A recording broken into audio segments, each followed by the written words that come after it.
Everyone, অনেক দিন ক্লায়েন্টসদের nails করাতে করাতে আমার নিজের আর নেলস করাই হয়নি।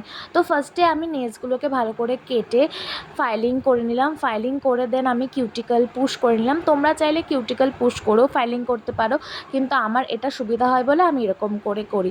দেন কিউটিকলগুলো ভালো করে পুশ করার পরে সফট বাফিং দিয়ে ভালো করে বাফ করে নেব, সারফেসটা যাতে স্মুথ হয়। তো সেটা করার পরে আমরা নেল টিপস ইউজ করব।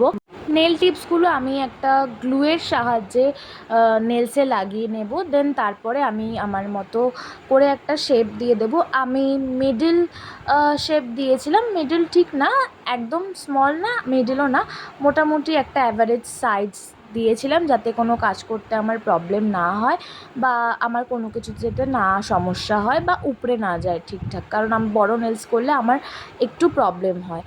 বাঁ হাতের নেলসটা করার পর দেন ডান হাতের নেলসটাও কাটিং করে ফাইলিং করে বাফিং করে নিলাম।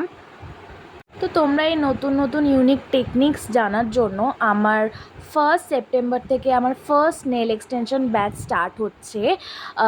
সিটস খুবই লিমিটেড, তো তোমরা যারা যারা জয়েন হতে চাও ক্লাসটায়, তো তোমরা ঝটপট নিজেদের নাম এনরোল করে নিও, আর তাদের সঙ্গে খুব শিগগিরই দেখা হবে। তো এই কথা বলতে বলতে নেলসের আমি কফিন শেপও দিয়ে নিলাম।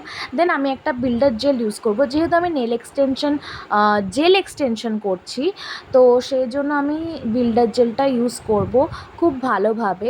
দুবার করে অ্যাপ্লাই করে নেব বিল্ডার জেলটা দিয়ে, তারপরে ইউভি ল্যাম্পে কিছুক্ষণ ভালো করে শুকিয়ে নেওয়ার পর দেন আমি বিল্ডার জেলটাকে আবার বাফার দিয়ে সফট বাফিং করে নেব, যাতে সারফেসটা স্মুথ হয়। তারপর আমি নেল ফাউন্ডেশন বা বেস কোট লাগিয়ে আমি নেলটাকে আরেকবার ইউভি ল্যাম্পে শুকিয়ে দেন আমি একটা হোয়াইট মিল্ক জেল পলিশ দিয়ে তার মধ্যে নিয়ন পিগমেন্টেড কালার্স দিয়ে আমি নেলসটা করে নেব। তো তোমাদের সাথে কথা বলতে বলতে নেলসটা হয়ে গেল। তো তোমরা কেমন হয়েছে জানিও।